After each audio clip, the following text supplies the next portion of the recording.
Hello there boys and girls, welcome back to Webpedia boys. तो आज की video का टॉपिक होने वाला है strongest feats and powers that Zygarde possesses. तो 1 के बहुत नियर है, सिर्फ और सिर्फ 20 सब्सक्राइबर और चाहिए, तो जल्द से जल्द सब्सक्राइब कर दो प्लीज।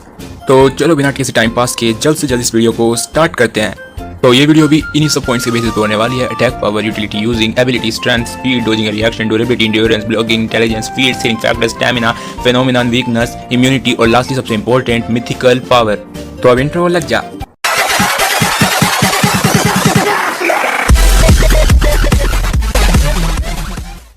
तो सबसे पहले बात करते हैं अटैक पावर की। तो ज़ायगार्ड की अटैक पावर उसकी फॉर्म्स के साथ साथ बदलती रहती है। जैसे कि 10% फॉर्म में इसकी अटैक पावर उतनी अच्छी नहीं है, इसकी attack power almost non legendaries जितनी है, लेकिन 10% फॉर्म इसे स्पीड देती है। तो नेक्स्ट है 50% फॉर्म, तो इसकी अटैक पावर भी काफ़ी ज़्यादा अच्छी है। इसने एक ड्रैगन पल्स में अपने से भी कई गुना ज़्यादा बड़ा क्रेटर बना दिया था ज़मीन में, और इसका ड्रैगन पल्स लुक वाइज भी सीबोल्ट के ब्लास्टोइड से ज़्यादा बड़ा था। अब चलते हैं 1000 साल पीछे, जहाँ पे ज़ायगार्ड ने पूरे के पूरे एंशिएंट किंगडम को अपने लैंड्सब्रेड से उखाड़ दिया और वहाँ की सारी पॉपुलेशन खत्म कर दी, मार दिया सबको। पर ये पुराना ज़ायगार्ड काफ़ी बड़ा था नॉर्मल वालों से, है ना। तो अब बात करते हैं 100% फॉर्म की। तो पहले बात करते हैं 1 कोर 100% फॉर्म की। तो इसमें सिर्फ और सिर्फ स्क्विशी ट्रांसफॉर्म होता है 100% फॉर्म में, और इस फॉर्म में स्क्विशी ने आने के बाद आल्वा की एक मशीन को इजीली डिस्ट्रॉय कर दिया कुछ और पोकेमॉन्स की मदद लेके। और अब आती है 2 कोर 100% फॉर्म। इसमें स्क्विशी और Z2 दोनों के दोनों एक साथ 100% फॉर्म में ट्रांसफॉर्म हो जाते हैं और जुड़ जाते हैं आपस में, तो इसे हम 200% फॉर्म भी कह सकते हैं। तो इसी फॉर्म में ज़ायगार्ड को मिल जाता है इसका सिग्नेचर मूव कोर एनफोर्सर, और साथ ही साथ इसी फॉर्म में इसने पूरे पोकेमॉन वर्ल्ड की हिस्ट्री का 4th सबसे बड़ा ब्लास्ट किया। तो ज़ायगार्ड ने अपनी डिस्ट्रक्टिव अटैक पावर बहुत ज़्यादा दिखाई है, लेकिन इसने अभी तक किसी ओरिजिनल पोकेमॉन के साथ फाइट नहीं की, इसलिए हम इसकी डैमेज डीलिंग अटैक पावर नहीं जानते। इसलिए अभी के लिए इसे मैं कोई पॉइंट्स तो नहीं दे सकता, लेकिन तब भी ज़ायगार्ड ने ऑलमोस्ट 2 चैंपियंस, एक चैंपियन लेवल का अलान और मालवा और ऐश जो कि हाई एलीट 4 लेवल के थे, इन सबको सेम टाइम पे ओवर पावर किया है। तो दम तो बहुत था ज़ायगार्ड में। अगर हम ज़ायगार्ड की अटैक पावर जैसे कि रिक्वाजा जैसे पोकेमॉन से कंपेयर करें, तो रिक्वाजा एक ड्रैगन एसेंट में इवन एलान के चाइज़ार्ड को भी केओ नहीं कर पाया, और इवन सीबोल्ट का ब्लास्टोइड 3 अटैक में कर चुका है एलान के चाइज़ार्ड को केओ। तो या रिक्वाजा की अटैक पावर सिर्फ और सिर्फ चैंपियन लेवल की है, जबकि ज़ायगार्ड 3 चैंपियन लेवल के ट्रेनर्स को एक टाइम पे ओवर पावर कर सकता है। तो डिस्ट्रक्टिव अटैक पावर में रिक्वाजा भले ही आगे हो, लेकिन डैमेज डीलिंग अटैक पावर में बिना किसी शक के कह सकता हूँ कि ज़ायगार्ड रिक्वाजा से आगे है। तो नेक्स्ट पॉइंट है यूजिंग का। तो अटैक्स को यूज़ करने में कैसा है ज़ायगार्ड। तो ज़ायगार्ड अच्छा है अटैक्स को यूज़ करने में, क्योंकि इसे पता रहता है कि किस सिचुएशन में कैसा अटैक करना है, किस टाइम पे डॉज करना है, किस टाइम पे ऑफेंस में जाना है। तो बाकी सारे लेजेंडरी पोकेमॉन्स की परफॉर्मेंस मतलब थोड़ी अटपटी सी होती है। अगर वो बैटल करते हैं तो ऐसा लगता है कि वो एक जंगली जानवर की तरह लड़ रहे हैं, उन्हें लिटरली समझ नहीं है। लेकिन ज़ायगार्ड लिटरली अपने लिए खुद ही ट्रेनर है, ऐसा लगता है। और लिटरली जो ब्लू वाला Z2 है, ये अटैक्स को यूज़ करने में सबसे अच्छा है दोनों स्क्विशीज़ में। तो नेक्स्ट है एबिलिटी का पॉइंट। तो एबिलिटी है ज़ायगार्ड की पावर कंस्ट्रक्ट, जिससे कि अपनी फॉर्म्स चेंज कर सकता है। तो नेक्स्ट पॉइंट है स्ट्रेंथ का पॉइंट। तो ज़ायगार्ड की स्ट्रेंथ अभी तक तो 300 kg विद फोर्स ही दिखी है, तो अभी तक कंप्लीट ज़ायगार्ड ने अपनी स्ट्रेंथ नहीं दिखाई। जिस दिन वो दिखाएगा शायद वो इससे भी ऊपर चला जाए स्ट्रेंथ में। तो नेक्स्ट पॉइंट है स्पीड का पॉइंट। जैसा कि मैंने कहा था, सबसे फास्टेस्ट फॉर्म ज़ायगार्ड की 10% फॉर्म है, जो कि बिना किसी अटैक के भी काफ़ी फास्ट भाग लेती है, और एक्सट्रीम स्पीड के साथ तो ये लिटरली गायब भी हो सकती है। तो 10% फॉर्म बहुत ज़्यादा फास्ट है। तो नेक्स्ट पॉइंट है डोजिंग का पॉइंट।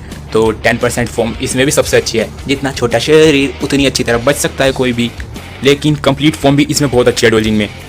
लेकिन 50% फॉर्म ने तो एक भी अटैक डोज नहीं किया अब तक। तो चलो ये सब छोड़ो, ये बताओ कि एक कुत्ता ड्रैगन टाइप कैसे हो सकता है, पोकेमॉन वाले भी क्या क्या करते हैं। तो नेक्स्ट पॉइंट है ड्यूरेबिलिटी का पॉइंट। तो इसमें मैं कह सकता हूँ कि ज़ायगार्ड बस एक इसी चीज़ में मार खा जाता है। ड्यूरेबिलिटी में ये अच्छा नहीं है। इसको चाइज़ार्ड के बल्कि नॉर्मल चाइज़ार्ड के अटैक से ही काफ़ी ज़्यादा डैमेज हो गया था। तो तुम लोग कहोगे कि मैंने सिर्फ 50% फॉर्म की ड्यूरेबिलिटी दिखाई, तो या 10% और कंप्लीट फॉर्म ने अब तक एक भी अटैक नहीं सहा, उनको कोई अटैक हिट ही नहीं कर पाया जो उनकी हमें ड्यूरेबिलिटी पता चले। इसलिए अभी के लिए तो यही ड्यूरेबिलिटी निकल सकती है।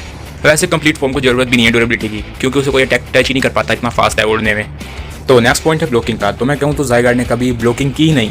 उसने जितनी भी फाइट की है मैक्सिमम 50% फॉर्म में की है, और उसमें उसने अटैक खा लिए या फिर दूसरे के मार दिए, उसने रोके नहीं किसी के अटैक। और 10% फॉर्म में और कंप्लीट फॉर्म में उसने लिटरली अभी तक किसी भी ओरिजिनल पोकेमॉन के अटैक को नहीं रोका है। उसने रोका नहीं है, लेकिन रोक नहीं पाएगा ऐसा नहीं कह सकते, इसलिए अभी के लिए ब्लॉकिंग में उसने कुछ नहीं किया। तो नेक्स्ट पॉइंट है इंटेलिजेंस का। तो देखो, ये जो रेड वाला स्क्विशी है ये बहुत ज़्यादा इंटेलिजेंट है, ये ब्लू वाला तो सिर्फ और सिर्फ लड़ने की सोचता है। तो नेक्स्ट है हीलिंग फैक्टर का पॉइंट। तो स्क्विशी जो होते हैं वो सनलाइट में आकर अपनी पूरी नरिशमेंट वापस ला सकते हैं और साथ ही साथ हर एक इंजरी से रिकवर कर सकते हैं। तो ये पावर सिर्फ और सिर्फ कोर फॉर्म में यूज़ की जा सकती है, यानी कि स्क्विशी जैसा बन के।